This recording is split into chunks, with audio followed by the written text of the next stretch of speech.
यस्तो कुनै किराको बारेमा कहिल्यै सोच्नु भएको छ जसले फोहोरलाई सम्पत्तिमा बदल्न सक्छ? आज हामी यस्तै एउटा अद्भुत जीवको बारेमा कुरा गर्दैछौँ जसले हाम्रो फोहोर व्यवस्थापनको सोचलाई नै भनौँ न पुरै बदलिदिन सक्छ।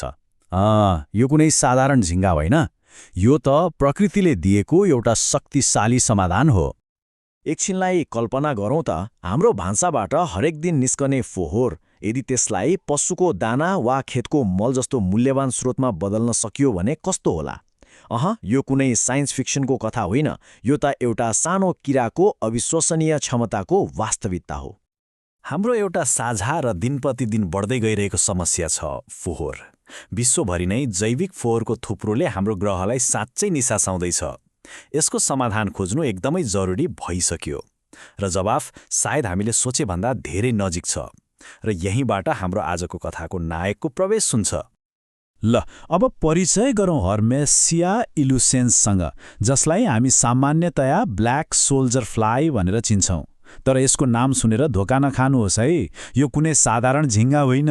वास्तवमा यो फोहोरलाई मूल्यवान वस्तुमा बदल्ने एउटा सानो तर एकदमै शक्तिशाली कारखाना हो। हेर्नुहोस्, ब्ल्याक सोल्जर फ्लाई र हाम्रो घरमा भन्किने सामान्य झिङ्गामा आकाश पातालको फरक छ। घरको झिङ्गा जस्तो यो मानिसको घरभित्र पस्दैन, यसले टोक्दैन र सबैभन्दा महत्त्वपूर्ण कुरा, यसले रोग पनि फैलाउँदैन। त्यसैले यो हाम्रो लागि हानिकारक होइन, बरु एउटा महत्त्वपूर्ण सहयोगी हो। यसको जीवनचक्र 4 चरणमा बाँडिएको हुन्छ, तर सबैभन्दा जादुमय चरण हो लार्वा। अण्डाबाट निस्केपछि यो लार्वा त एउटा कहिल्यै नरोकिने खाने मसिन बन्छ। लगभग 2 हप्तासम्म यसले आफ्नो शरीरको तौलभन्दा कैयौं गुणा बढी जैविक फोहोर खाइदिन्छ। यही चरणमा हो फोहोर सम्पत्तिमा परिणत हुने।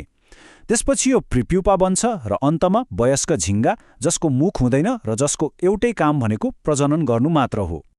ब्ल्याक सोल्जर फ्लाईको वास्तविक शक्ति यसको लार्वामा लुकेको छ।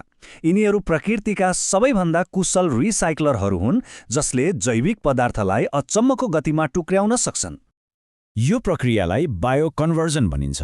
अब सरल शब्दमा भन्नुपर्दा, लार्वाले फोहोरलाई आफ्नो खानाको रूपमा प्रयोग गर्छ र त्यसलाई आफ्नो सानो शरीरमा उच्च गुणस्तरको प्रोटिन र चिल्लो पदार्थको रूपमा जम्मा गर्छ। यसले फोहोरलाई सोझै मूल्यवान जैविक पिण्डमा बदल्छ, जुन पछि पशुको दाना बन्न सक्छ। यिनीहरूको सबैभन्दा अचम्मको कुरा के हो थाहा छ? यिनीहरू जे पनि खान सक्छन्। कुखुराको मल, भान्साको फोहोर, कुहिएको फलफूल, माछाको अवशेष, लगभग सबै प्रकारका जैविक फोहोर यिनीहरूको लागि भोजन हो। यही विविधताले नै यिनीहरूलाई फोहोर व्यवस्थापनको लागि यति शक्तिशाली बनाउँछ। र परिणाम? यी लार्वाहरूले जैविक फोहोरको थुप्रोलाई आधाभन्दा बढीले घटाउन सक्छन्। एकपटक सोच्नुहोस् त, 100 किलो फोहोरलाई 50 किलोभन्दा कम बनाइदिने। यो फोहोर घटाउने एउटा कति शक्तिशाली तरिका होला? तर फोहोर घटाउनु त कथाको एउटा पाटो मात्र हो। बायोकन्भर्जन प्रक्रियाले 2वटा अत्यन्तै मूल्यवान उत्पादनहरू सृजना गर्छ। अब हेरौँ कसरी यो प्रक्रियाले फोहोरलाई साँच्चीकै सम्पत्तिमा बदल्छ। प्रशोधनपछि यी लार्वा पोषणको खानी नै बन्छन्। यहाँ देख्न सकिन्छ यसमा लगभग 42% उच्च गुणस्तरको प्रोटिन र 35% स्वस्थ चिल्लो पदार्थ हुन्छ। यही शक्तिशाली पोषण प्रोफाइलले यसलाई पशुहरूको दानाको लागि एक उत्कृष्ट र दिगो स्रोत बनाउँछ। यी सुकाइएका लार्वा माछा, कुखुरा र घरपालुवा जनावरहरूको लागि उच्च प्रोटिनयुक्त दाना बन्छन्। यसले भटमास वा माछाको धुलो जस्ता परम्परागत र अक्सर वातावरणीय रूपमा हानिकारक दानाको स्रोतमाथिको हाम्रो निर्भरता घटाउँछ। यो एक साँच्चीकै दिगो विकल्प हो। लार्वाले एउटा अर्को बहुमूल्य चिज छोड्छ, फ्रास। यो लार्वाको मल र नखाएको फोहोरको मिश्रण हो र यो एक शक्तिशाली जैविक मल हो। यो फ्रासले बोट बिरुवाको रोग प्रतिरोधात्मक क्षमता बढाउँछ, जसले गर्दा बोट बिरुवा स्वस्थ रहन्छन्। बीएसएफ फ्रास एक शक्तिशाली जैविक मल हो जसले माटोलाई पोषक तत्त्वहरूले भरिदिन्छ। तर यसको रहस्य काइटिन नामक तत्त्वमा लुकेको छ। यो तत्त्वले बोट बिरुवाको लागि एक प्रकारको भ्याक्सिन जस्तै काम गर्छ, जसले माटोका फाइदाजनक सूक्ष्मजीवहरूलाई सक्रिय बनाउँछ र बोटको आफ्नै रोग प्रतिरोधात्मक क्षमतालाई बलियो बनाउँछ। ल, अब यी सबै टुक्राहरूलाई जोडेर हेरौँ। ब्ल्याक सोल्जर फ्लाई फार्मिङले कसरी एउटा ठूलो र दिगो प्रणाली जसलाई चक्रीय अर्थतन्त्र भनिन्छ त्यसभित्र काम गर्छ भनेर बुझौँ न। चक्रीय जैविक अर्थतन्त्रको अवधारणा एकदम सरल तर क्रान्तिकारी छ।